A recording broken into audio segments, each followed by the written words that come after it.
हाय नमस्कार केमिति अछंती समस्ते भलरे अछंती। चलंतु आज बनैबा सबुदिन तो चिकेन बनाऊछु। आज टिके चिकेन ही बनैबा टिके डिफरेंट स्टाइल रे बनैबा मसाला कुटी किना बनैबा। एटा अछि देसी चिकेन टा जते बेले आसीला काटी किना मु धोई की हळदी लुण गोले की ताकू टिके तेल रे की भलो भाबरे भाजी दबा पानी सुखिया पर्यंत मुझे क्लिपटा नवा को भूल जाइए। तेणु आपण देसी चिकेन को टिके प्रथम तेल रे भाजी देबे। भाजिला परे आमे एठी पियाज गोटे टमाटो को तेल रे टिके भाजीबा आ अदा रसुण कंचा लंका को भलो भाबरे कुटी नबा। एटा ग्राइंडिंग करबानी मसला पेस्ट बनैबानी मसला को दरदरा कुटीबा।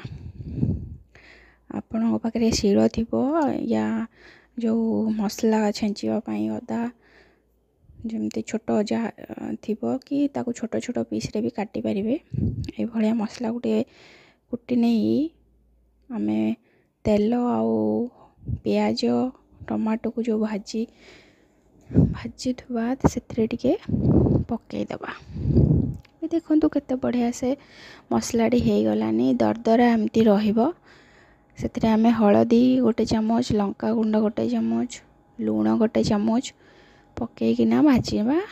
मसलाटा एमती भाजी हला परे आमे चिकेन को देसी चिकेन सेटा मतलब जो छोट छोट चिकेन आसे ब्रॉयलर नुह देसी चिकेन तो तार सी टिके सिझिया पाई बहुत समय लागे। से आग टिके तेल रे ताकू भाजी देबा तार जहाँ स्मेल थी सब उड़ी जीव भल भाव खाइबा टेस्टी हुए सेमती। तो देखो मसला आमर बढ़िया से हो गला। ए कम मसला रे प्रस्तुत करुच्ची गोटे पियाज गोटे टमाटो टिके अदा रसुण कंचा लंका बस बेसिक मसला हो गला परे आमे जो फ्राई करी रखी अल्प चिकेन को आमे से पकई दवा। चिकेन को से पकेला परे भल भाव भाजवा। सबुठार भल जिनिस कौन जानते देसी चिकेन खाइबा बहुत टेस्टी लगे। आगरू जिते बड़े आमे छोट थिलु गाँव रे थिलु सबु बेले गाँव रे एमती छोट छोट कहा घरे थिबो चिकेन कि रखी थिबे सबु मारिकिना तांको घरे बना जाइथिबो साइड पड़ोसी से आमको दौथांदी खाइबा तो भल लगे खाइबा देसी चिकेन। गाँव रे भी देसी चिकेन दुकान रे ही मिल जाए किनिया को एपटे भी मिलूची सबु आड़े मिलूची। आपण जेमती चाहिए जो चिकेन कहिबे दबा को से देबे देसी चिकेन भी मिल जाउची।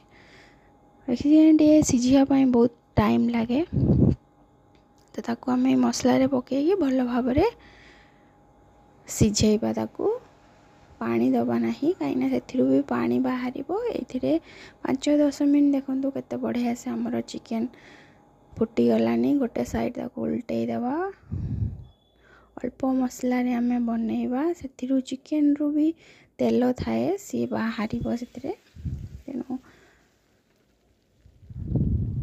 देसी चिकेन खाइबा बहुत टेस्टी।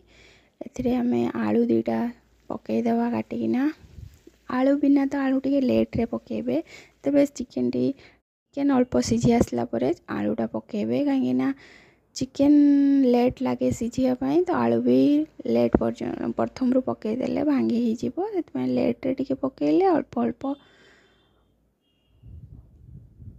सिझी अल्प टिके लुण पकेबा आ चिकेन को फुटिया पाई छाड़दबा अल्प पानी देई से टिके गरम मसला पाउडर पकईदबा चिकेन पाउडर पकईदबा आउ किछि दबा दरकार नहीं।